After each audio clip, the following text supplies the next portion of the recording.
አዳም ወዴት ነህ ያልከኝ በፍቅር ድምጽ ፈለከኝ።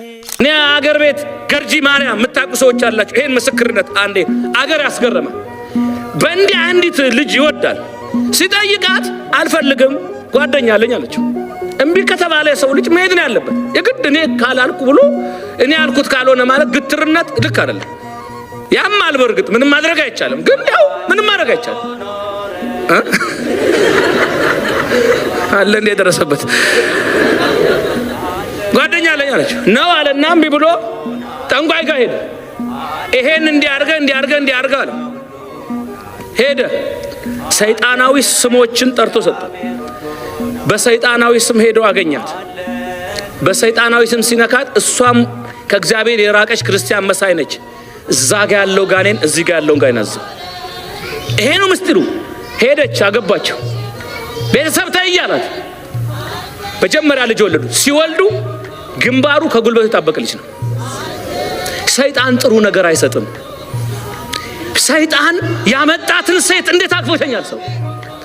እንዴት ነው ጋኔን እየነዳ ያመጣትን መንፈስ ቅዱስ ሳይሆን በመናፍስቱ ዓለም ምሪት ተመርታ የመጣችውን ሴት አካሌ ብሎ እንዴት ሰው አቅፎ ይተኛል? አጋንንት እኔ ውስጥ ያለው አጋንንት ያንን አቅፎ ነው ይተኛል።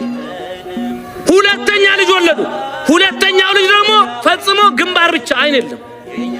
ኋላ ስለ መናፍስት ዓለም ድብቅ ምስጢር እስከ ክፍል 14 አስተምር ነበር። እዛ መጣ። ማርያም ቀን ነው ጠዋት ከቅዳሴ በኋላ እሁድ ትዝ ይለኛል። በእውነት ኮሌጅ ውስጥ ልመረቅ የ5ኛ ዓመት ተማሪ ነበርኩ። ልክ ወጣሁ ላስተምር ያን ስወጣ ቆሞ ሊሄድ ነበር። ማንም እንዳይንቀሳቀስ አልኩኝ። አስተምሬ ስጨርስ ለካ ስለሱ የተናገረው እግዚአብሔር መጣና የኔ ህይወት አሁን የተናገርከው ነው። ምንድነው ማደርገው አለኝ። እስቲ ልጅ ይጃትና አልኩት። አትመጣም እሺ ብላ ታፍራለች። ውሰደኝ አልኩት። አባቶችን እጄ አየን እውነት ነው። ከዛ እንደገና ምን ሆነ? እሷም እሱም መተው ንስሐ ገብተው 14 ቀን አባቶች እየጸለዩ ውዳሴ ማርያም እየደገሙ እሷም ውስጥ እሱም ውስጥ ያለውን በድርሳነ ሚካኤል ያንን ጋኔን ከውስጣቸው አትንነው እየጮሁ ካስወጡት በኋላ ንስሐቸውን ጨርሰው ስጋው ደግሞ ተቀበሉ። ሶስተኛ ልጅ ሲወልዱ ጤናማ ልጅ ወለዱ። ፈጥር ነበር ለወድ መጥ ይዞኝ ስጋባ እኔ መሰለኝ ወለደች። አይኔ ፍጥጥ ብሎ እስቲ ሐኪም ቤት በመናፍቅ ላስደፋው ነበር። ከዛ ለሊት መጣ ሲመጣ መልካሩ ፋይል ጸለየችና እኔ ላይ ያለ አንድ ነገር እንዳትሰራ ከመናፍቅ እንዳታገናኝ ያለች ጸለየችብኝ። ተጣጣበችና ጠጣችሁ። ከዛ ጤና ጣቢያው ስገባ እንዳለ እኔ ነኝ ፓስተር ላዋልዳት ያልኩት። ፓስተር ልጥላው ነበር እኮ ልጁን አውቄ። ይሄ ደግሞ የተረገመ ነው እናቱ። ከዛ መጡ ልጁ ሲመጣ ማለት ነው በቃ ስሬሽ ለውጭ ላዋልድሽ ብሎ ፓስተር ነኝ እኔ ፓስተር ነው አዋላጁ ማለት ነው። ጋውን ምናምን ለባበሰ ጓንቱ ምናምን አድርጎ እንደዚህ ሊቀበል ሲል አናቱን ነበር ማለት ምን ልሰራ መሰለህ ወሬት ተመለሰ ምን ልሰራ ፓስተሩ በቃ ይሄ ልጅ እኔ መወለድ አልፈለገም ሂጂ ብሎ ሌላ ክርስቲያን ወዳለበት አጻፈ መሰለህ። ፓስተር ነገር ነው ኢየሱስ ምናምን ይላል ፓስተር መሰለኝ እኔ እንጃ እርግጠኛ አይደለሁም። ከዛ ላዋልድሽ ምናምን አለ በቃ ማለት ይጸልያሉ የመዝሙር ምናምን ይላሉና ከዛ እኔ ደግሞ ቅባ ቅዱስ ምናምን አደረኩኝ። ቦርሳዬን ይዤ ነበር ቅባ ቅዱስ ተቀብቼ ምናምን ለመቆጣጠር ሞከርኩኝ። ልክ ልጁ ሲመጣ መጡ ማለት ነው። ልክ መጡ ሲመጣ ስትሬች ላይ ውጫልኝ ስዕል ነበረኝ አባ የእመቤቴ ስዕል ይዤ ምጥ ሲይዘኝ ወደቀብኝ። ስዕል ይዘሽ የምትዞሪ አንቺ ያዳነሽ ኢየሱስ ነው ምንድነው አለኝ። አረ እሺ ተወኝ በቃ በእናትህ አልኩና ከዛ ልክ ልጁ መጥቶ በቃ ስትሬች ላይ ወጥቼ መጥቶ ምልስ ሲል ልጅ ዶክተሩ በቃ እኔን አልፈለገኝም አለኝ። እኔን አልፈለገኝምና ሌላ ቦታ ሂጂ አለኝ። ቤጂንግ ጥሩነሽ ቤጂንግ የሚባል አለ እዛ ሪፈር ጻፈልኝ። ከዛ እዛ በስማም እያሉ በቃ እየጸለዩ ምናምን በጣም በቃ ደስ በሚሉት እየተንከባከቡ አምስቱን አዋልዱኝ በሰላም። እስትቻል አደረኩ ምን አደረኩ ኦፕራሲዮን አልወልሽም ምንም ነገር። እኔ ግን በሰላም በቃ ልጄን አቅፌ ወጣሁት። እግዚአብሔር ይመስገን። ምን የለም እመቤቴ ምስጋና ይድረሳት። እውነት እግዚአብሔር ይመስገን። መንፈሱም እያለ እንዲህ መውለድ ይቻላል? ይቻላል አባ። እኛ ደካሞች ስለሆነ ነው እንጂ አባ በጣም ቀላል ነገር ነው። ይቻላል። ጉባኤ መጥቶ ምንም በረከት በቃ በረከት ይዞ መሄድ ነው። እውነት ሌሎች የተሳሳተ አመለካከት ያላችሁ ሰዎች በሙሉ በቃ አመለካከታችሁን ቀይሩ። ስለ እውነት ነው። እኔ የእውነት ነው የምመሰክረው። ይሄ እግዚአብሔር ስራ የእመቤቴ ስራ ነው። ቅዱስ ሩፋኤል ያደረገው ነው። እርሶ ሰው ነው በርግጥ በቃ እግዚአብሔር በርሶ ላይ ሆኖ በቃ ተአምር ነው የሚሰራው። በቃ እንደነ ቅዱስ ጳውሎስ ማለት እኮ ነው። ምንም ቀላል እኮ ነው። እውነቴን ነው። ሁላችንም እኮ እንችላለን። በቃ ቅንነትና መልካምነት፣ መጸለይ፣ መስገድ፣ ሁሉ ነገር ሃይማኖታዊ ነገር ካለ ይቻላል ሁሉም ነገር እና እግዚአብሔር ይስጥልኝ አባ እድሜና ይስጥል። ደግሞ እስከ ፑንት ጠጥቼ ነበር አለ ሁሉንም ነገር። በፊትማ ጠጣ ነበር አባ። እግዚአብሔር ይቅር ይበለኝ፣ እግዚአብሔር ይቅር ይበለኝ። ያው የበፊት ታሪክ ነው። በፊት ወይራ ብቻ ነው የቀረኝ አለ እኮ ማጨሱም ወይራ ነው የቀረኝ አለ። ከመጠጥ ማላታይን ነው የቀረኝ አለ። ይሁን እግዚአብሔር ይገስጸው። ይሄ መናገርሽን አጣቂም እኔ አላቅም አባ። አሁን ምንም ማቀው ነገር የለኝም። ምን አውራ ምን ይበል ምንም ማቀው ታሪክ የለኝም። ግን ያለፈ ታሪክ ነው። ንስሐም ነው። በእውነት አድርጌያለሁኝ ማለት ባለማወቅ ጠጥቻለሁ፣ አጭሻለሁ፣ ቀሚያለሁ። ይሄ ንስሐ ነው። ክርስቲያን ነኝ። በቃ እግዚአብሔር ይቅር ብሎኛል። ይሄን ነገር በደሌን ሳይቆጥር ወደዚህ በረከት አመጥቶኛል። እግዚአብሔር ይመስገን። በቃ በርቺ በል። እሺ አባ። በሱ ላይ ያለው አንድም አጋንንት አይቀር ያስለቅቃል። በሱ ላይ ግን ተደብቄ ነው ያለው። በዚህ ቀናበታለሁ። በቃ እሱ ሐሰት አይወድም፣ እውነት ነው የሚወድ። ስንት 30 ቢደራረብ አይፈራም። ለእውነት የቆመ ነው እና ለምን ገባበት? በዚህ የተነሳ በህዝቡ ዘንድ ሲቀርብ ይወደዳል፣ ያለ ይፈጸምለታል፣ ቤተክርስቲያን ይሰራል። በቃ የሱ ራእይ ነው። ለምን ገባበት? ቀናውበት። እኔ እየተጠላው እሱ እየተወደደ ሄደ። በቃ ሹመት አይወድም። እሺ በቃ ሌላ ነገር አይፈልግም። እውነት ብቻ ነው የሚወደው። እና እግሩንና እጁን ያስገው። በቃ እንዲህ አድርጌ አስሬ ነው ማስቀመጥ ጭንቅላቱን እያባገኑ። በቃ እንዲህ አድርጌ ገና ስንት ዓመት እንዲያደርገው እኔ ገና እሱን ገና እስከምገድለው ድረስ አልወጣም ነበረ። ዛሬ ተገኘው። በቃ መግደላችንም ስላሴ ፈረዱብኝ። አሁንም አንድም አልገድለው። አወቁኝ። በቃ አወቁኝ፣ ተረዳሁኝ። በቃ ትንሽ አንገታቸውን በእግዚአብሔር አምላክ ቀና የሚያደርጉ ሰዎች ሁሉ የዚህ አይነት ጠላት አለባቸው። ሲያስተምርስ በቃ ሐሳብ አበዛበታለሁ፣ አይምሮውን መነዝርበታለሁ። መጽሐፍ ከያዘ ምድሩን ደረምስበታለሁ። በቃ መጽሐፍ ማንበብ ካስቆሙትኝ አሁን ሚያዝያ ዓመቴ ነው። በቃ እንግዲህ ሚያዝያ 23 አይምሮውን አሽከርክሬ ጣልሁት። ከዛ ወደዚህ እሱ በጸበል እኔ በምፈልገው ቦታ እየሄድኩ አሽከረክረዋለሁ። ግን ሰው ሲናገር ጫጫታ እንዳይወድ ስልክ ሲደወል እንዲነድብር አረጋለሁ። በቃ ከዛሬ ጀምሬ ግን በቃ አይተ እንግዲህ ስንት ናችሁ? እኔ ከ3 ሚሊዮንም ከ4 ሚሊዮን በላይ ነኝ። በቃ ተዘጋጃ። በቃ ተዘጋጅቻለሁ። ሁላችሁ ከነጭፍራ ከነሰራዊት እኔ የሚጀምር ጠቅልዬ በቃ ጠቅልዬ ነው። አደፍጣለሁ ምናምን አይሰራም። እንዴ አልቀርም። ተንግዲህ እሱማ አያስቀምጠኝም። ጸሎተኛ ነው። ድርሳነ ሚካኤል አያስታጉልም። ሁለተኛ ተገብቶ ትደርሳል። አልዞርበትም። ለመሆኑ በምንድን ነው የገባው? በልብስ በምግብ? እኔ በምግብም በተልቆም በመተትም ገብቻለሁ። በጫማ ካልሲ በሁሉ የጫማውን ሶል ወስጃለሁ። በኢየሱስ ክርስቶስ ስም በወላዲተ አምላክ ስም በታላቁ በሊቀ መላእኩ ስም በቅዱስ ሚካኤል ስም ለዘላለም ሲኦል ታስረናል። በናዝሬቱ በኢየሱስ ክርስቶስ በወላዲተ አምላክ ስም በስላሴ ስም ሁላችንም ለቀን ሲኦል ታስረናል። ቶሎ 7 ጊዜ ጩኸን አውጡ። 7 በስልክ ነው እንጂ የምናወራው አልሄድኩም። ለምን? የሰውየው የደብተራ መንፈስ በጣም ከባድ ነው። በጣም ብዙ ዓመት ኤክስፒሪያንስ ያለው ስለሆነ በጣም ይፈታተነኝ ነበር። አንድ ጊዜ እንኳን ለሄድኩት በጣም ነው የተፈታተነኝ። የሚገርማችሁ እና እየቆረበም እንኳን መንፈሱ ከአጠገቡ አልሄደም። ሰውየው ቆርቧል ኦልሬዲ እና ጨርሶ ንስሐ አልገባም። ይሄ ሰውዬ እስክል ድረስ በር መጥቶ ያንኳኳ። የቤቴ በር ላይ በህልሜ እኮ ነው፣ በህልሜ የቤቴ በር ላይ መጥቶ ያንኳኳል። ማን ነው ምናምን ብዬ ስከፍት በር ላይ ቆሟል።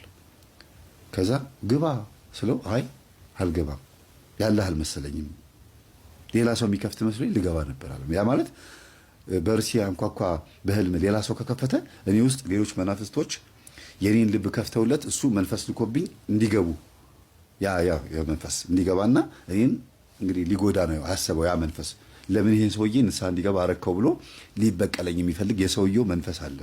ሰውየው እንኳን ባይልከው ደብተራ ሆኖ ባይልከውም ግን የሰውየው መንፈስ በራሱ ተነሳሽነት መጥቶ እኔ ሊጎዳኝ ይፈልግ ነበርና ለዚህ ነው የሸሸሁት እስኪታሰር ድረስ።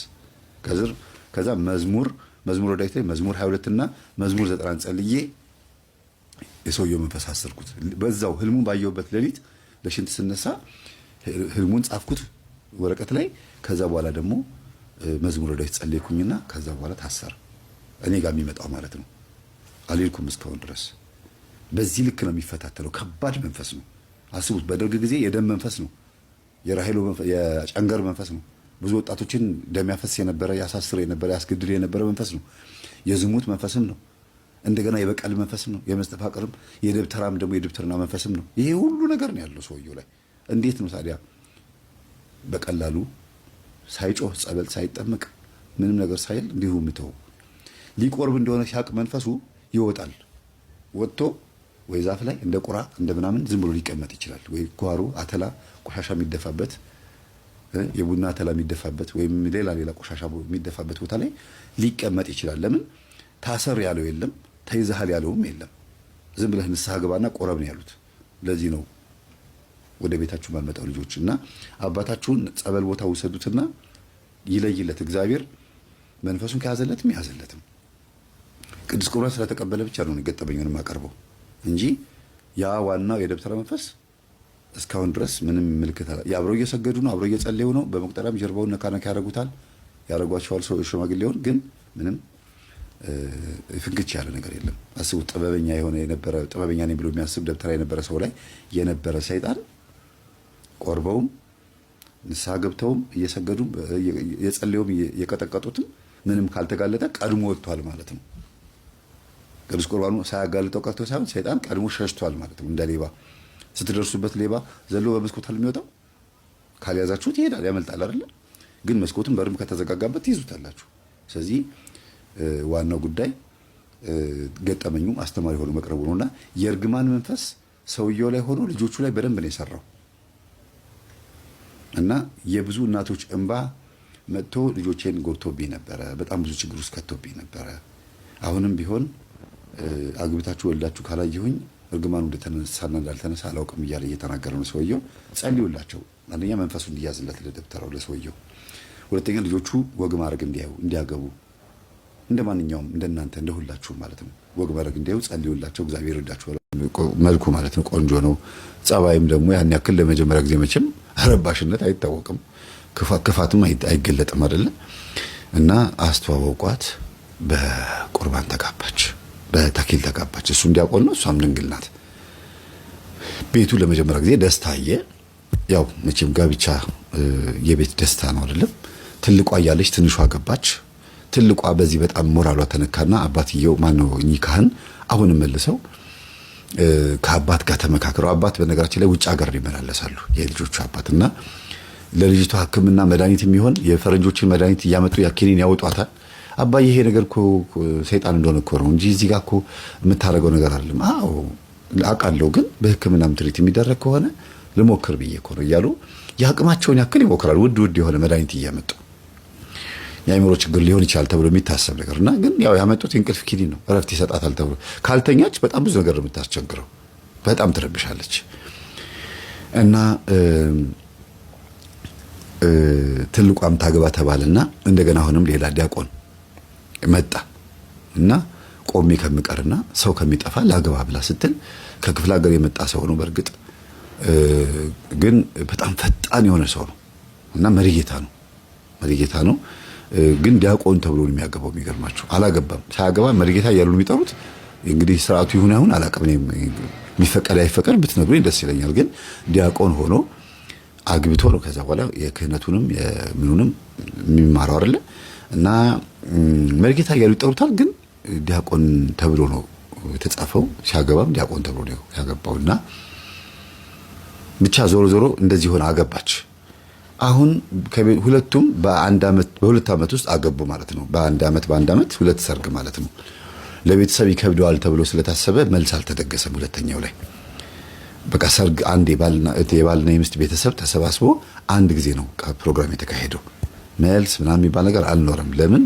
በአንድ ዓመት ልዩነት ሰርግ መደገስ ለቤተሰብ ከባድ ነው ስለተባለ።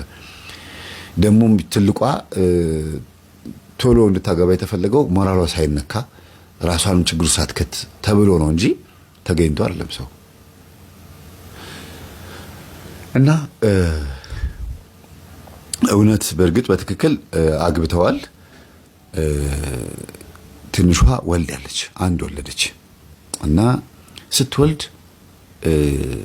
ያው ይገባቸዋል መቼም መንፈሳዊ ሰው ብትሆንም ልጅቷ የማህበሩ አባል ብትሆንም ምን ብትሆንም አጅሬው በውስጥ በኩል እስካልተነቃበት ድረስ ይቀጥላል አይደል እንዴ?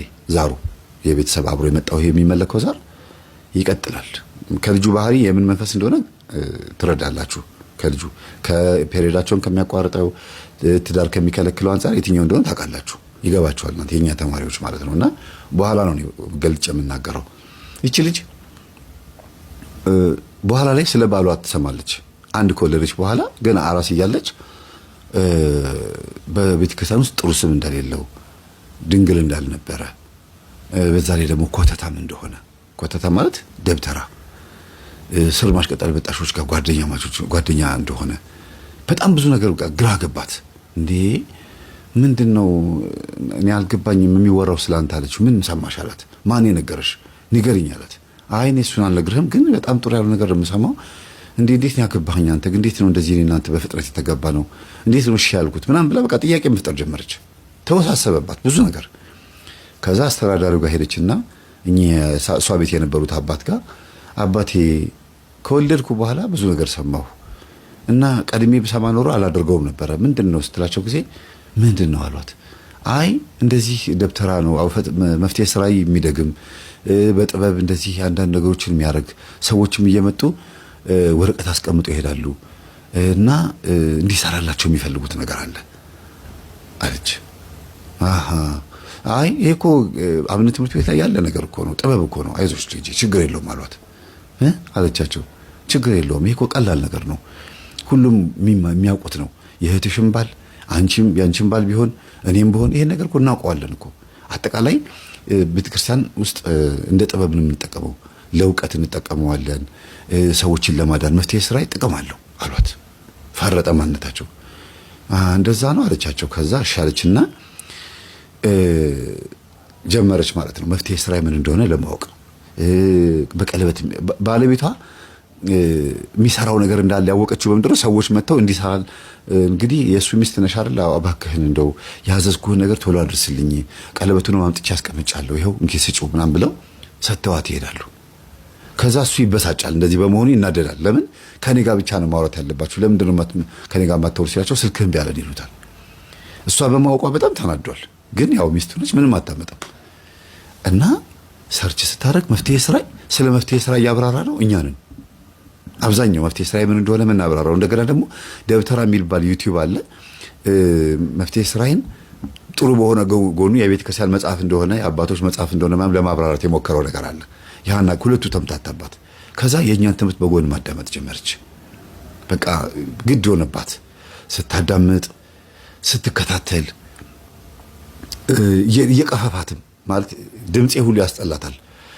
መምህር ግርማ የሚያወሩት ነገር ሁሉ እየሳቀች እየተረበች ነበር መጀመሪያ ሳምንት የምታዳምጠው። በኋላ ላይ ግን እቤታቸው ያለውን ህፃናት ላይ መናፍስት ሲያድሩ እንዴት እንደሚሆን ጨሌ የሚመለክበት ቤተሰብ ውስጥ ቡና የሚፈላበት ቤተሰብ ውስጥ ምን እንዳለ ስናወራ በተለይ አይነ ጥላ ምንድነው ብዬ በገጠመኝ ውስጥ ስናገር ሰምታ አይነ ጥላ ምንድነው ብላ ስትገባ ስድስቱንም የኔን ትምህርቶች አገኘቻቸው።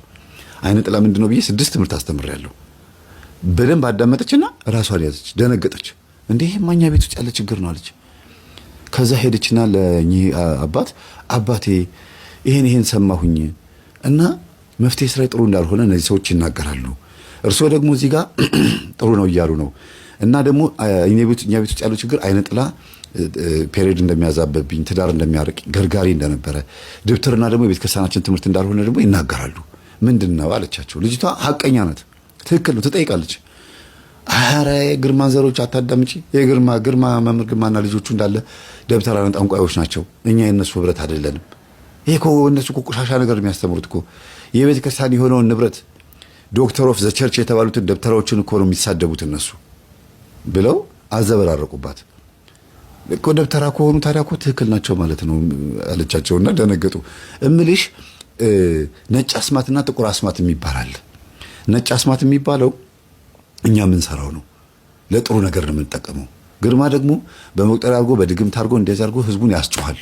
እና ይሄ ነው ልዩነቱ ብሎ ሲነግሯት ጊዜ ግራ ገባት።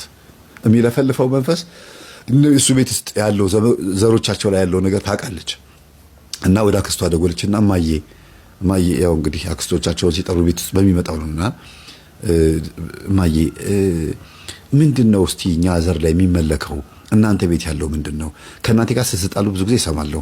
አልቀበልም፣ አልፈልግም፣ እዛው ራሳችሁን ቻሉ ትላለች። እና ምንድነው ስትላት አይ ይቅርብሽ፣ አትወቂው፣ እኔም አልጠቀመኝም አለቻት። እንዴት? አይ ተንገላታን፣ ይኸው ሲያቀብጠኝ እኔ ጋር ይሁን ብዬ ጨሌው እኔ ጋር ነበር። አሁን ትልቋ እህቴ ወስደዋለች፣ የእናትሽ ታላቅ የእኔም ታላቅ ወስደዋለች። መከራዋን ታያለች። አምጪ ካላመጣሽ ብላ ወሰደችብኝ። እና ብዙ ችግር፣ በጣም ብዙ ችግር ደርሶብኛል። ልጆቼንም እኔም ተንከራተን ብዙ ነገር ውስጥ ገብተናል ብላ ቤት ውስጥ ያለው ነገር ተናገረች። አሁን ለጊዜው ያክስትየዋን የቤት ታሪክ እንድናገር አልተፈቀደልኝም። ለምን ተናገራችሁ እንዳትል። እና ታዲያ እንዴት ተውሹ ስትል ጊዜ በቃ አልፈልግም ብዬ ከገደለኝ ይግደለኝ ብዬ ትቼዋለሁ። ምን አረገሽ እንዴ? በሽታ ልጆቼን እድላቸውን ትዳራቸውን ዘጋ፣ ትምህርታቸውን አበላሸባቸው። ከንቱ ሆነን ጓደኞቻቸው ጥለዋቸው ሄዱ። እነሱ ቤት ውስጥ ከኔ ጋር እየተርመጠመጡ ነው፣ ሴቶቹም ወንዶቹም። ታውቂያቸዋለሽ እንዴት አይነት ውጤት እንደነበራቸው በትምህርታቸው ምናምን ብላ ነገረቻት። ምን ነበር የምታደርጉት ቤት ውስጥ? እንዴ በቃ አድርጎ የተባለው እኮ ምንድን ነው የምታደርጉት? ቡና እናፈላለን፣ ሰዓቱን ጠብቀን በቀን 3 4 ይፈላል። በአመት 3 ጊዜ 4 ጊዜ ደግሞ ለመንፈሱ ፈጫሳ ምናምን የሆነ ነገር ይደረጋል፣ የሚመለክ ነገር አለ፣ ይሄ ነገር ይደረጋል ብላ የዛ መንፈሱን አምልኮ ነገረቻት። ይሄን ነበር ማየ እንድታደርግ የነገራችኋት? አዎ። ይሄ ባይደረግ ምን ያደርጋል? አይ እናትሽ ግን ትንሽ ሳትቀጣ አትቀርም። አሁን አንቺ እናትሽ አመለጣችሁ እንጂ አለቻት። አልገባትም። አገባችሁ እንጂ እንዴት? ያው እናንተ ቤተክርስቲያን ስለምትሉ አምልጣችኋል እንጂ በጣም ከባድ ነው። ግን ትንሿ እህትሽ ግን አላመለጠችም። ያው እሷንም ትንሽ ነካ አድርጓታል አለቻት። ነው ብለሽ ታምኛለሽ አለቻት። አዎ እንዴ ያኔ እኮ ተሳድባለች፣ ጨሌውን ተሳድባለች። ይሄ ኮተት፣ ይሄ ቅቤ እየቀባችሁ አልፈልግም ወደዛ አድርጉልኝ ምናምን ብላ ስትናገር ተይ ባትቀበይ እንኳን አትሳደቢ ብለው ነግረዋት ነበረ። ትልልቅ እህቶቿና ዘመዶች ማለት ነው። አያት ስትናዘዝ ምን ብላ የተናዘዘችው? ይሄንን ጨሌ መቀበል ያለባት እገሊት ነች ብለው አዎ አንዳንድ መንፈሶች እንደዚህ አይነት ባህሪያቶች የውስጥ ክፋት ይደግፋቸዋል። አንድ ወቅት ላይ በቡታጀራ ሳገለግል ልጅቱ በጣም ታማለችና እርዳታ አድርግ የሚል ጥያቄ ከቤተሰብ መጣና ማገልገል ጀመርኩኝ። ልጅቱን ከመንፈሱ ነፃ እንድትሆን። ግን መንፈስ ዋለ ምንም አይነቃነቅም፣ ብታክል ምንም አለ፣ ግን እዛው ክችም ብሏል። አንድ ወቅት ላይ ታዲያ ስለሷ ጸሎት ማድረስ ጀምር በህሊና ውስጥ ድንገተኛ የሆነ ሐሳብ መጣ። እስቲ የልቧን ሐሳብ መጀመሪያ ተረዳ የሚል ነገር። እኔ ነኝ ይሄን ሐሳብ ያወጣሁት ብዬ ወደ ራሴ አሰብኩና ለማንኛውም ይሄንን እስቲ ሄጄ ልጠይቃት ብዬ መጠየቅ ስጀምር እንዴት ነው አሁን ብትድኝ ምንድነው የምታደርጊው አልኳት። እኔ አሁን ብድን ዱባይ ሄድና አለች አረብ አገባና መኪና ገዝቼ ዛሬ ተብሜ ያልጠየቁኝን ሰዎች በመኪና አቧራ አቦንባቸዋለሁ። ጨርሳለች። በቃ ሆነ አልኩ። በቃ እንግዲህ ችግር የለም ይሄ ነው ሐሳብሽ። ታማም ሐሳቧ ይሄ ነው። መንፈሱ አለ። የተፈጥሮ ችግሮቻችን እንግዲህ እዚህ ላይ ነው። በቃ ይሄ መንፈሱ ብቻ አይደለም ችግር የፈጠረው፣ ራሷ ሐሳቧ ነው። ቋንቋ የወጣው ከሷ ሐሳብ ነው። የንግግሩ ባለቤት የምላሷ ባለቤት እሷ ናት። ስለዚህ ምኞቷ ሁሉ ይሄ ነው እና የውስጥ ልቦናችንን መሻት ይመለከታል። ከዛ በኋላ ልጅቱ እሷ እንደፈለገችው አልሆነችም። የተወሰነ ጊዜ ቆይታ ያው ሞተች ማለት ነው። እየረዳችኋቸው እያገዟቸው ልባቸው ክፉ ከሆነ የመንፈሱ ጥፋት በደንብ ይገለጣል። አልመጣምና ስለ ደም ነገረችኝ በተደጋጋሚና ደም ያስቀምጠዋል፣ ደም ይሻናል፣ እንደገና ደግሞ ደም ነው የሚያስታውከው። ምን ያደርጋል? አሽሽ ሁሉ ነገር ያደርጋል። በቃ ምንም የቀረው ነገር የለም። መጠጥም ሴትም ሁሉም ጋር ይሄዳል። ማድረግ ያለበትን በሙሉ ያደርጋል አለች። ይሄ እንግዲህ ቅድም የነገርኳችሁ ማለት ነውና ሁሉ ነገር ያደርጋል። በምድር ላይ መደረግ አለበት ብሎ የሚያስበው ለራሱ የሚያስበው ነገር ሁሉ ያደርጋል። የማይደረግ ነገር ሁሉ ያደርጋል ከሚደረገው አልፎ ማለት ነውና ሞክሮ መሞት ነው የሚፈልገው። ለምን? የመሞት ዓላማ ስላለው። ሌላው ስለ ደም ስትነግረኝ ሰው መወጋት፣ መፈንከት፣ በተለይ ድንጋይ ስቶ ትርትር ማድረግ፣ ድንገት ሰዎችን ማስደንገጥ፣ ፈንክቶ ሰፈሩን ብጥብጥ ማድረግ። የሆነ ነገር ያወራና እንደነ እንትና ስሜታዊ አይሆንም። ቶሎ ካጠገባቸው ዞር እስኪል ይጠብቅና ዞሮ መጥተው ከኋላ በድንጋይ ክድል ነው የሚያደርገው። አቅም የለኝም ብሎ ስለሚያስብ ድንጋይ ነው ጥይቱ ማለት ነው። እና ደም ማፍሰስ ደስ ይለዋል። ከዛ ሰፈር ደግሞ ይጠፋና ዳን 6 ወር 5 ወር ደግሞ ይጠፋና ይመለሳል። ነገሩ ከተረሳሳ በኋላ የወጋ ቢረሳ የተወጋ ይረሳም። እንደገና ጸብ ይነሳል። አሁንም ይርቃል፣ ይመጣል። የቤት ድረስ መጥተው ጣራ ከፍተው ገብተው ሁሉ ይቀጠቀጡት ጊዜ ነበርና ይሄ ሁሉ ነገር ሲሆን እናትየዋ ብለው ብቻ የሰፈር ሰው ጠርቶ መገላገል እንጂ ሌላ ምንም ማድረግ አይችሉም። እና ሲሳደቡ ሁሉ ይሰሙታል። እናትን በህልሙ ሁሉ ይሳደባል አለች። እቺ ልጅ እንግዲህ አብራውን የምታድረው ዘመናዊ ውሽማ ያልኳችሁ ልጅ ማለት ነው። ቤስት ፍሬንዱ አብራውን የምታድረው አብራውን የምትውለው በእንቅልፍ ልብ ሁሉ እናት እንደዚህ ትሁን ብሎ ይሳደባል። ይሄ ማለት ኖርማል አድርጎታል፣ ውሎ ማለት ነው። እና ልጅቷ ስትነግረኝ ይሄ ልጅ በቃ የደም መንፈስ ይኖርበታል ማለት ነው። የሆነ ችግር አለ ብዬ እናትየዋን ጠየኳቸው። የሞተ ሰው ነው፣ ሞቷል እኮ ኦልሬዲ። ግን እኔ ሴትዮዋ ጋር ሄድኩት ጥናት ማድረግ ፈልጌ ነው። ቆይቷል እና ማዘር ሙጬ ማለት ጨንገርና አዳኝ ወርቁ የሚባል መንፈስ ያመልኩ ነበር ስላቸው ጊዜ የታወቀ ልጅ ታውቀዋለህ እንዴ አሉኝ። አዎ እንደዚህ እኮ ጨንገር የሚባል እንደዚህ ይመለካል፣ ደም ይወዳል ስላቸው ጊዜ አዎ ድሮ እንደዛ ነበር በቤታችንና አሁንም አልቀረም። አመት በዓል ሲሆን እኮ አንዳንድ ጊዜ ደሙ ማፈሰሶች ጋር ነው ሄጄ ማርድለትና አሁንም ያው ምን ይደረግ ልጅም እኮ ወዶ አይደለም እንደዚህ ሆነ ምናምን አሉ። እና ጸጥ ብዬ አዳመጥኳቸው። ምክንያቱም ከተቃወምኩኝ ጥሩ አይደለም እኮ ካልኳቸው ዝም ሊሉኝ ነው፣ ኢንፎርሜሽን ሊገድቡብኝ ነው። እና እሺ ከዛ አስላቸዋለሁ። እና ይኸውልህ ግብር ለምዶ እንደዚህ ብነግረው ራሱ አልሰማለኝ እና ይነግሩታል ለካ ተው ልጅ ይወድህ አይደለም የእናቴ አባታችን አምላክ የእናቴ አባቴ ከራማ ነው እየተጣላ ያለው ከኔ ጋር ስትጣላ ነው ሄደህ ሰው የምትወጋው። እኔም ደግሞ ከእናት አባቴ ቆሌና ዛር ጋር ስጣላ አንተ ላይ ያድርና ሄዶ ወግቶ አንተ እስር ቤት ሄደህ እኔን ያስለቅሰኛል እና በዚህ ምክንያት ነው ተው ልጅ እያልኩ እየነገርኩት አይሰማም ነበረ። ይኸው መጨረሻ ላይ የአፈር ግብር ሆነ። እኔም አልቀርም፣ ይኸው አባቱም ሄዷል፣ እኔም አልቀር። አሁን በነገራችን ላይ እናትየዋ የሉም፣ ሞተዋል። ሁሉም አልቀዋል ማለት ነው። እናት አባት ልጅ የሉም በህይወት። እና በዚህ ልክ የደም መንፈስ በዱርዮች ላይ አድሮ የእናትና የአባት መንፈስ ግብር ሲቀርበት ልጆች ላይ ያድርና ሄደው ተደባድበው ሰው ገለው አርደው አንቀው ወይም ደግሞ ጥርስ አውልቀው ምናምን እንዲመጡ ያደርጋቸዋል ማለት ነውና እናት ትደነግጣለች። ምን አድርገህ መጣ? በየቀኑ ሰቀቀን ነው። ማህረቧን ፈተው ይወስድባታል፣ ዝም ትላለች። የሚደፈሩ እናቶች ሁሉ አሉ። የሚደፈሩ የገዛና እናቱን የሚደፍር አለ። ያው አረቄ ሲጠጣ ባለፈው አቅርቤላቸዋለሁ፣ ዛሬ 4 ዓመት አቅርቤላቸዋለሁ አይደል? አረቄ እየጠጣ እየመጣ እናቱን የሚደፍር የነበረ እናትየዋ ያውቃሉ፣ ልጁ ግን አያውቅም። ጠጥቶ ሲመጣ አልጋ ላይ የሚተኛ ነው የሚመስለው እና በእንቅልፍ ልቡ የሆነች መንፈስ የምትገናኘው ነው የሚመስለው ሴት። ግን እሱ ለካ በእውን በተግባር እናቱን ይገናኛቸዋል፣ ያስገድዳቸዋል። እና ቀን ቡና ሲያፈሉ ሰራውልሽ፣ ተጫወትኩብሽ እያለ መንፈሱ ሴትዮዋን ያስደነግጣቸዋል። ይኸው አልገብርልሽም ስትይኝ ጊዜ በገዛ ልጅሽ እንዲህ አርኩሽ፣ ይኸው እንዲህ ለምን ታጓድይብኛለሽ? አስቡት፣ ቡና ስታፈላ ኑግ የኑግ ቂጣ ጎደለ፣ ፈንዲሻ ጎደለ፣ ሰንደል ጎደለ ብሎ ሰይጣን ልጃቸውን በዚህ ልክ ያቆሽሽባቸዋል ማለት ነውና ልጁ ግን እናቱን እየተገናኘ እንደሆነ ሲያቅ ምን ሊያደርግ እንደነበረ ገጠመኙን ሰምታችኋል። አያውቅም ነበረ። ልክ ሲነቃ ሲገባው በቃ እንዴት አይነት ችግር ውስጥ እንደገባ ማለት ነው። እና ሊንኩን ከስር ላስቀምጥላችሁ እችላለሁ። በጣም ከባድ ህይወት የሚያሳልፉ አሉ፣ እህታቸው የሚደፍሩ በመጠጥ ምክንያት። ግን የዋሆች ናቸው። ዱርዮቹ ሲባሉ ክፎች፣ አረመኔዎች ሆነው አይደለም፣ ወደው አይደለም ሄደው የሚጣሉት። ተደባዳቢ ምናምን ሄደው እንደዚህ የሚያደርጉት የሚዘርፉት ራሱ ሌባ ሆነው በግሩፕ ሆነው የሚዘርፉት ወደው አይደለም። ከአባት ወደ ልጅ የሄደ መንፈስ ነው። ይሻሻላል። እኔ ያስታውሳለሁ አንድ እናት አረ ልጄ ሌባ እየሆነ አስቸገረኝ እንደው ሴቷ ላይም እንዳይጋባ እንደው በምር ምን ይሻለኛል አለችኝ። ምን ታረጊ ነበር አንቺ በፊት አልኳት። እሱማ ትምህርትህን እየሰማሁኝ እኮ ገባኝ። አባታቸው ገንዘብ ስለማይሰጠኝ ማታ እንቅልፉን ከተኛ በኋላ ኪስ ውስጥ ገብቼ ብር ሰርቅ ነበረ።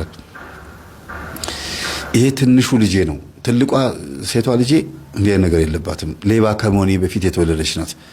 አባታቸው ግን ወይም ባለቤቴ ብር አልሰጥሽም እያለ ሲያስጨንቀኝ ከኪሱ ብር እየሰረኩኝ የታባቱ እያልኩኝ እወስድ ነበረ። በዛ ሁኔታ ውስጥ የተወለደው ልጅ ግን ሌባ ሆኖ ቀረ፣ የኔን ባህሪ ወረሰ አለችኝ። አይ በዚህ ብቻ አይደለም ሌባ የሚሆነው ብዬ አወጣጣኋት። እሱማ ያው እንዳይነቃ እንደምሰርቅበት እንዳያቅ ለምን ሰረቅሽብኝ ብሎ እንዳይጠይቀኝ እኔም ያቀመስኩት ነገር አለ አለች። እና የዚህን ያክል እናቶች ከባል ጋር በገንዘብ ምክንያት ሲፎካከሩ መንፈሱ ዛር ሆኖ ወደ ልጆቹ የሚያልፍበት ሁኔታ አለ። ይጋባል። ከዛ ልጆቹም ዱርዬ አተራማሽ ይሉት አባት ሴተኛ ዳሪ ጋር ሄድ ከነበረ አባት ውሽማ ከነበረው አባት ብቻ ብዙ አይነት ባህሪ ከነበራቸው ልጆች ላይ የመተላለፍ ባህሪ ይኖራል።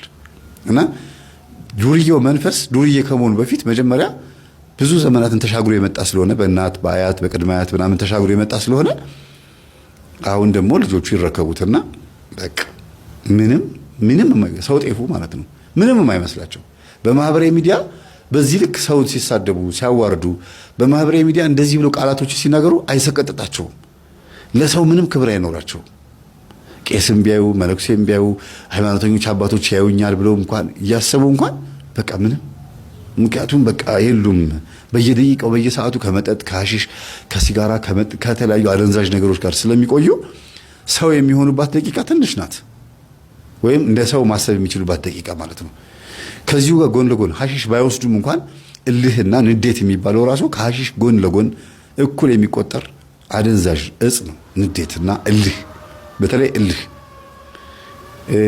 ከዛ ጎን ለጎን ደግሞ የተወለዱበት ወር ኮከባቸው ምን ወር እንደተወለዱ ይታይና ያንን ሄዳች ኮከቡ ላይ ባህሪያቸውን ይገልጸዋል። ያሳደጋቸው ዛሩ መሆኑ ምልክቱ ያ ነው። እኔ ስለ ኮከብ ሳወራ መቼም እግዚአብሔር እንደዚህ ያደርጋቸው ማለት አይደለም። ሰይጣን ነው ኮከብ ቆጣሪ፣ ሰይጣን ስለሆነ ማለት ነው። ለምሳሌ በእንትን ወር የተወለደ ዝም ብዬ በእንትን ልበላችሁ፣ በእንትን ወር የተወለደ ከሆነ ቡራቡል በዛ ውስጥ ሲመለከት ትንሽ የተወሰነ ባህሪውን ያገኘዋል። ያ ግን እግዚአብሔር እንደዚህ ሆኖ እንዲኖር ተጽፎበት ሳይሆን ያ ኮከብ ቆጠራ የሰይጣን ስለሆነ ሰይጣን ነው በዛ ልክ እንዲያድግ ያደረገው ከእናቱ ማህፀን ጀምሮ እንዲሆነው እንዲኖር፣ እንዲጎዳ፣ እንዲጨቆን፣ ነገረኛ እንዲሆን፣ ክፉ እንዲሆን፣ ሰው እንዲወጋ፣ ለሰው ምንም ነገር ክብር እንዳይኖረው፣ ስሜቱን ብቻ እንዲያዳምጥ፣ ሃይማኖት፣ ባህል፣ ይሉንታ የሚባል ነገር እንዳይኖረው። ይሉንታ ስላችሁ በልኩ ማለት ነው። ይሉንታ በራሱ ይጎዳል፣ ግን እንደው ቢያንስ እንኳን ምን ይለኛል ይሄ ህዝብ ይሄ በዚህ ጨዋ ህዝብ መካከል አድጌ ብሎ እንዲያስብ ያደርገዋል። ህዝቡ ክፉ እንደሆነ መጥፎ እንደሆነ የኢትዮጵያ ህዝብ ለሱ መጥፎ እንደሚያስብ እኔ ወደ እንትን አካባቢ የሰፈር ስም መጥቀስ ይከብደኛል። እናትና አባትህ ቡዳዎች ስለሆኑ ከዚህ ሰፈር መልቀቅ አለባችሁ ተብለው ያባርሯቸዋል። እና እንዴት እንደዚህ ትሉናላችሁ ብሎ በ12 ዓመቱ ማለት ነው በ12 ዓመቱ እንዴት እንደዚህ ይሉኛል ብሎ የሰፈር ጎረምሶቹን ማታ ማታ እየጠበቀ በስማ ተጫወተባቸው የሰፈር ጎረምሶቹን። ምክንያቱም ተባባሪዎች ነበሩ ጎረምሶቹ ራሳቸው። ይሄ ልጅ ለምንድነው እንደዚህ ሆኖ ተብሎ ማለት ነው። እቤት መጥቶ አያድርም፣ ጎዳና ላይ ነው ያለው። ግን ልጅሽ እንደዚህ አድርገን ትባል። እኔ ቤት መጥቶ አያድሮ አያውቅም። እኔ ምን ላድርገው? ጎዳና ነው የሚያድረው። እናንተ ለምን ሰደባችሁኝ አለች። እኛ አልሰደብንም። በቃ እናትሽ ጓደኞችሽና እናቶቻችን ስለሚያወሩ ሰምተን ነውና በቃ መውጣት ካለብሽ መውጣት አለብሽ። ማታ ማታ ጅብነሽ እየተባለ እየተወራ ስለሆነ በቃ እኛ አንፈልግም ውጭልን ነው የሚሏት፣ ጎረምሶቹም ጭምር ማለት ነው። በስማ በለው ወሬ። ከዛ ልጁ ተናደደ። በቃ ለህኛ ሆነ። ትክክለኛውን ጅብ ነው መሆንላችሁ ብሎ ተነሳ። ሳንሆን ጅብ ናችሁ፣ ጅብ ሳንሆን ጅብ ናችሁ፣ ቡዳ ሳንሆን ቡዳ ናችሁ ተብለናል አይደል አለ። በእርግጥ ሳይፈሳ አይሸተትም። ግን በዚህ ልክ አጋነው ደግሞ አንድን ቤተሰብ መጨቆን በጣም ከባድ ነው አይደል? በቃ ወዶ አይደለም ይሄ ልጅ ገባበት። በ15 ዓመቱ ጩቤ መያዝ ጀመረ። ትምህርት ቤት ሲሄድ ተማሪ ይወጋል፣ አስተማሪ ይወጋል። የሰፈር ጎረምሶቹን ጠቅ እያደረጋቸው ወደ ጫካ ውስጥ ይሮጣል። እና በቃ ሁሉ መቀመጫውን ይዞ ነው የሚሮጠው። እና ልጁ በኋላ ላይ ደም ላይ መንፈስ ደም እየጠማው የደም መንፈስ እየጠማው መጣ። ጩቤውን አጥቤው አላቅም አለ። ጩቤውን አጥቤው አላቅም ማለት ገብቷችኋል? ደም አለው አይደል? ያው ላይ አንዱን በወጋበት ደሙ ይደርቃል፣ አንደኛውን ይወጋበታል። በእርግጥ ምንም ነገር በሽታ ላይ ይተላለፍ ይችላል። ግን በዛ ውስጥ ግን የሚገርማችሁ በዚህ ልጅ የተወጉ ሁለት ወጣቶች ተገዳደሉ እርስ በርስ። ይሄ ነው እንግዲህ ትልቁ ጉዳይ እዚህ ጋር ነው። ከባድ ነው። እንደው ትንሽ ጉንፋን ስለያዘኝ ብዙ አዳም ወዴት ነህ ያልከኝ በፍቅር ድምፅ ፈለከኝ አልብሰኝ ነጩን ልብስ እወድሃለሁ ኢየሱስ አከብረሃለሁ ክርስቶስ